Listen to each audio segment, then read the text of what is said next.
Assalamualaikum warahmatullahi wabarakatuh. Salam sejahtera dan bahagia untuk kita semua. Semoga kalian semua senantiasa diberikan kesehatan dan dimakmurkan rezekinya, amin.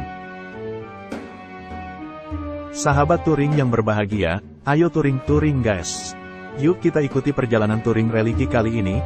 Tonton sampai habis, jangan di-skip agar tidak gagal paham. Saat ini saya touring religi di Makam Ki Ageng Tarup, di Desa Tarup, Kecamatan Tawangharjo, Kabupaten Grobogan, Jawa Tengah. Makam Ki Ageng Tarup atau Joko Tarup dan Bondan Kejawan. Makam Ki Ageng Tarup berada di Desa Tarup, Kecamatan Tawangharjo, Kabupaten Grobogan, Jawa Tengah.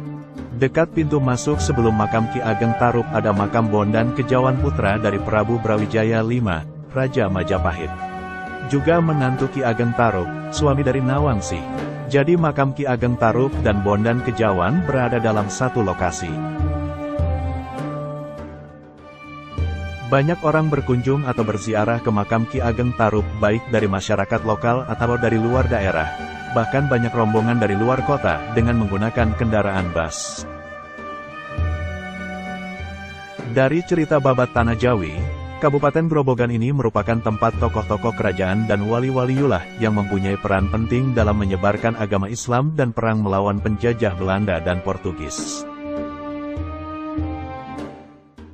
Akses untuk menuju ke makam Ki Ageng Tarup sangat mudah. Bisa dijangkau dengan kendaraan roda 2, roda 4, atau mobil pribadi dan kendaraan bus. Untuk rute jalan ke lokasi makam dari Bundaran Utara masuk Purwodadi ke arah timur menuju Wirosari sejauh 4 km perempatan belok kiri ke makam Ki Ageng Tarup, belok kanan ke makam Ki Ageng Selo. Sangat mudah memakai aplikasi Google Map langsung diarahkan ke lokasi. Siapakah Ki Ageng Tarup? Kurang lebih pada tahun 1300 Masehi, ada utusan mubalak dari Arab yaitu Syekh Jumadil Kubro. Beliau mempunyai putri bernama Nyai Tobiroh dan Nyai Tobiroh mempunyai putra Syekh Maulana Maghribi. Di saat itu Syekh Maulana Maghribi mendapat perintah mengembangkan syariat Islam di Pulau Jawa. Mengembangkan syariat Islam di Pulau Jawa sangat berat, karena orang-orang Jawa banyak yang masih memeluk agama Hindu, dan orang-orang Jawa pada saat itu ahli bertapa, hingga orang Jawa banyak yang kebal kulitnya. Maka dari itu Syekh Maulana Maghribi mulai memasukkan syariat Islam di tengah masyarakat Jawa, yaitu mendekatkan diri kepada Allah dengan cara bertapa ke atas pohon dianti yang sangat besar, di mana di atas pohon tersebut terdapat tumbuhan simbar, atau tumbuhan paku sarang burung. Joko Tarup adalah putra dari Dewi Telangkas atau Dewi Kidang Telangkas putri dari Raja Temas Surabaya dengan Syekh Maulana Maghribi, cucu dari Syekh Jumadil Kubro dari putrinya Nyi Tobiroh. Semenjak kecil Joko Tarup dirawat oleh Dewi Kasihan istri dari Aryo Penanggungan hingga dewasa.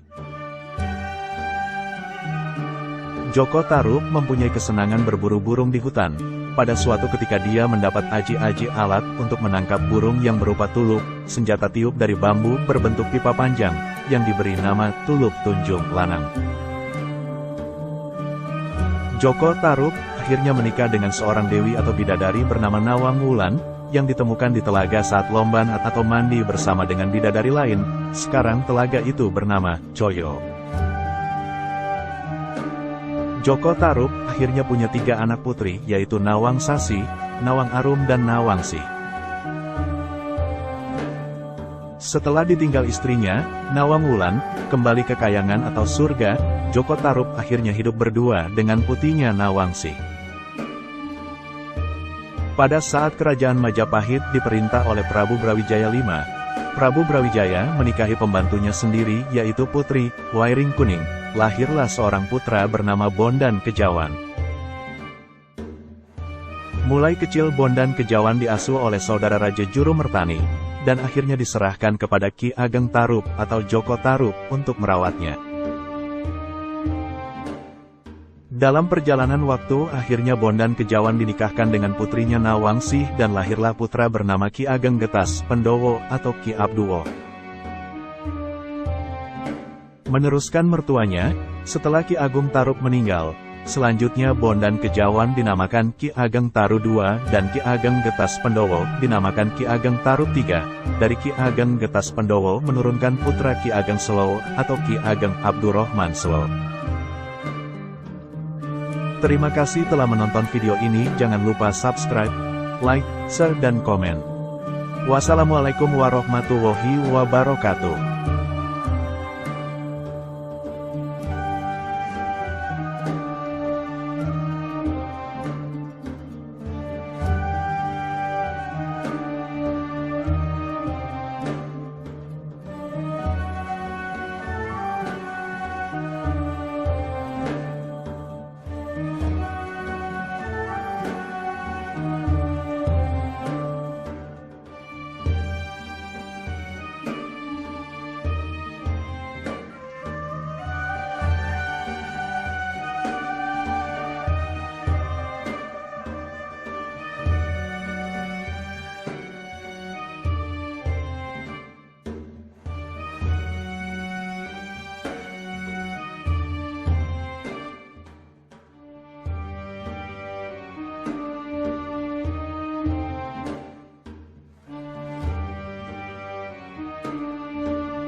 Assalamualaikum warahmatullahi wabarakatuh.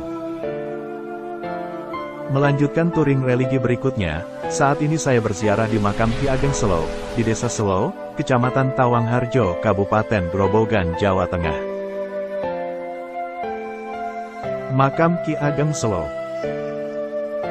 Makam Ki Ageng Selo terletak di Desa Selo, Kecamatan Tawangharjo 10 km sebelah timur Kota Purwodadi, Kabupaten Grobogan. Makam Ki Ageng Selo ini sangat ramai dikunjungi oleh para peziarah pada malam Jumat, dengan tujuan untuk mencari berkah agar permohonannya dikabulkan oleh Allah Subhanahu wa Ta'ala. Di dalam makam Ki Ageng Selo ada api abadi yang selalu menyala. Penghormatan Ki Ageng Selo masih dilakukan oleh Raja-Raja Surakarta dan Yogyakarta. Sebelum Grebek Maulud ada utusan dari keraton ke makam Ki Ageng Selo untuk mengambil api abadi yang selalu menyala dalam makam. Siapakah Ki Ageng Selo? Ki Ageng Selo adalah tokoh spiritual sekaligus leluhur Raja-Raja Kesultanan Mataram asal Jawa Tengah. Ki Ageng Selo yang bernama asli Ki Ageng Abdurrahman Selo ini merupakan keturunan dari Raja Brawijaya V, Raja terakhir Majapahit. Dikisahkan bahwa Brawijaya V memiliki seorang putra bernama Bondan Kejawan. Ki Ageng Selo adalah cucu dari Bondan Kejawan tersebut. Ki Ageng Selo hidup di masa Kerajaan Demak, tepatnya saat Sultan Trenggana tengah berkuasa, awal abad ke-16. Semasa muda, Ki Ageng Selo sempat mencalonkan dirinya untuk bergabung dalam prajurit Tamtama pasukan penggempur Kerajaan Demak. Akan tetapi, ia ditolak karena gagal saat mengikuti ujian mengalahkan banteng. Saat itu, Selo memukul kepala banteng tersebut sampai menyemburkan darah. Ketika darah menyembur, Ki Ageng Selo memalingkan wajahnya. Karena memalingkan kepalanya itu, Ki Ageng Selo lantas dianggap tidak tahan melihat darah, sehingga Ki Ageng Selo dianggap tidak memenuhi syarat dan ditolak. Setelah ditolak dari prajurit Tamtama pasukan penggempur Kerajaan Demak, Ki Ageng Selo berkeinginan untuk mendirikan kerajaannya sendiri. Ia kemudian pergi ke sebuah desa di sebelah timur Tawangharjo, Kabupaten Grobogan. Di sana, Ki Ageng Selo hidup sebagai seorang petani dan mendalami ilmu agama dan filsafat. Keinginan Ki Ageng Selo untuk mendirikan kerajaannya sendiri, tidak dapat ia capai. Keinginannya baru dapat diwujudkan oleh cicitnya, yang bernama Sutowijoyo.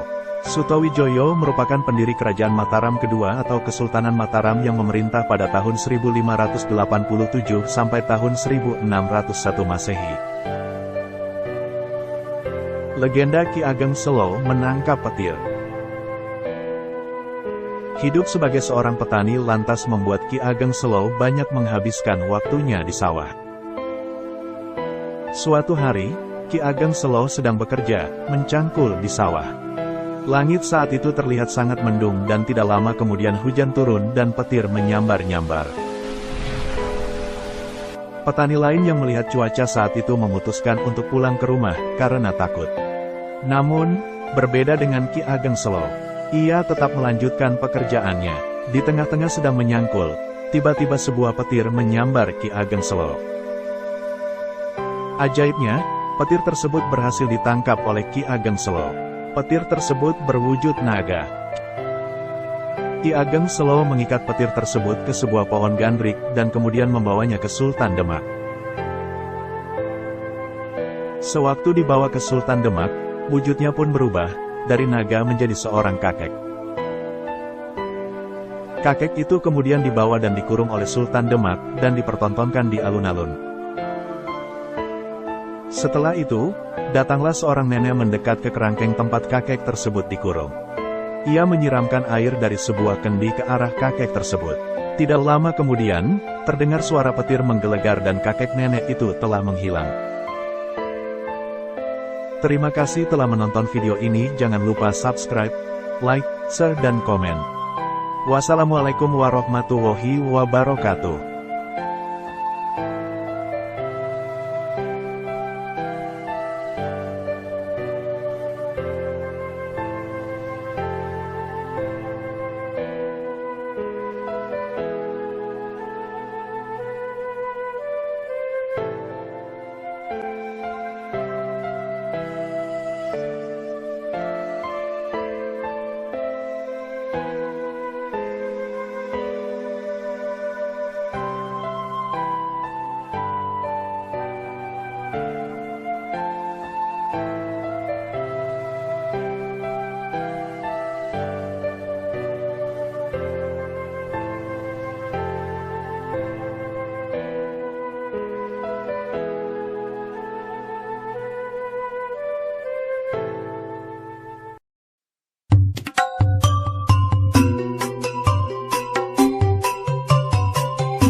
Assalamualaikum warahmatullahi wabarakatuh.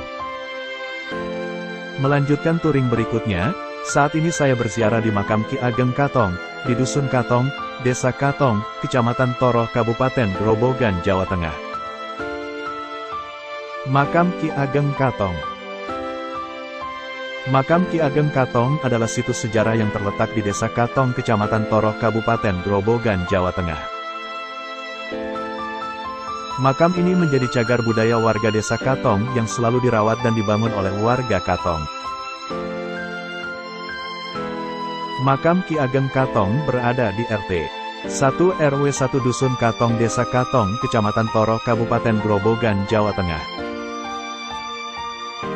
Para peziarah di makam Ki Ageng Katong selain warga setempat juga banyak yang datang dari luar daerah.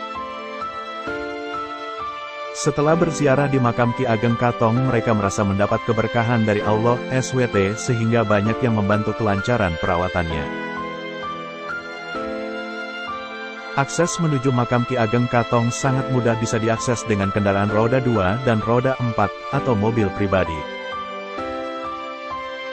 Siapakah Ki Ageng Katong?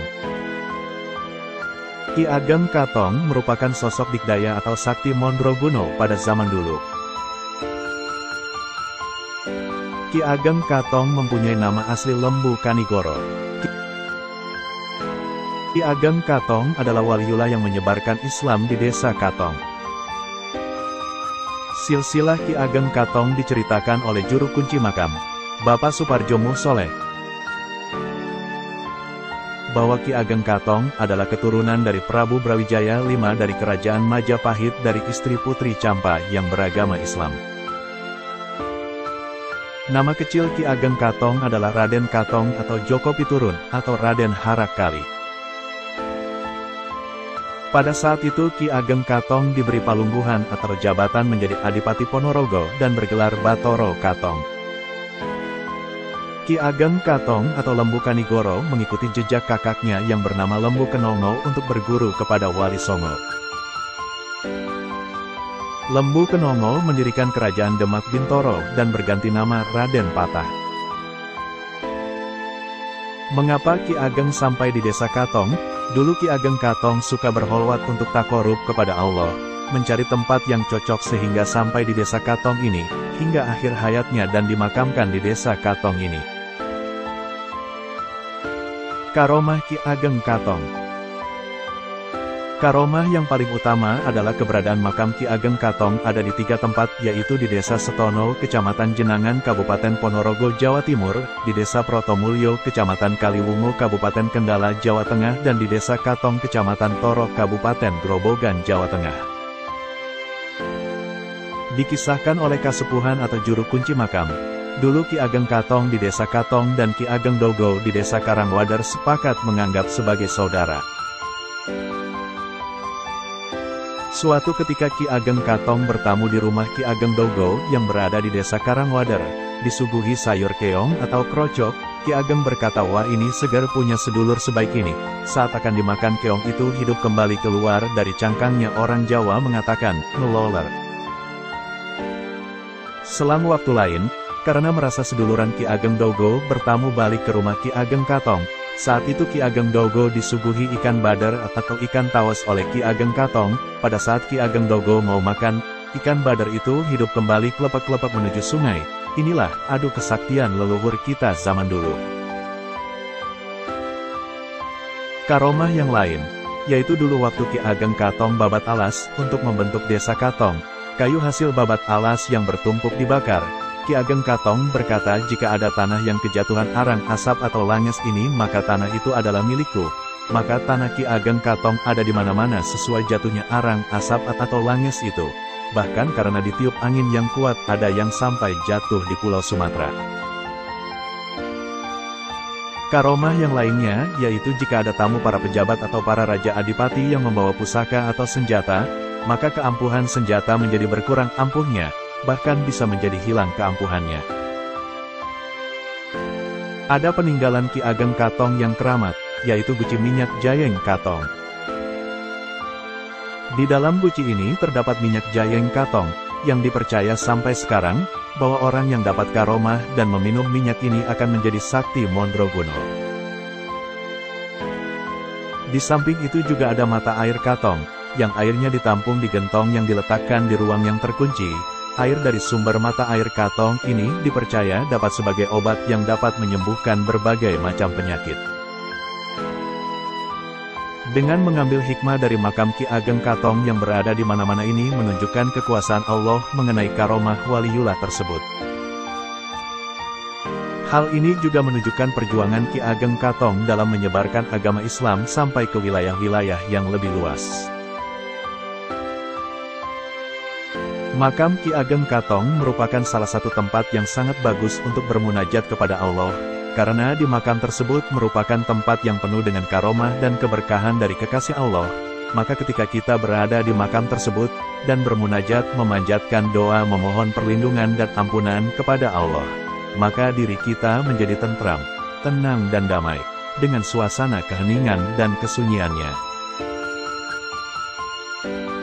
Ayo guys, kapan lagi touring religi? Siapkan motormu, ajak teman-temanmu, ayo gas guys. Terima kasih ya guys, sudah menonton video ini. Jangan lupa subscribe, like, share dan komen. Salam jumpa dengan touring-touring di lokasi yang lain. Wassalamualaikum warahmatullahi wabarakatuh.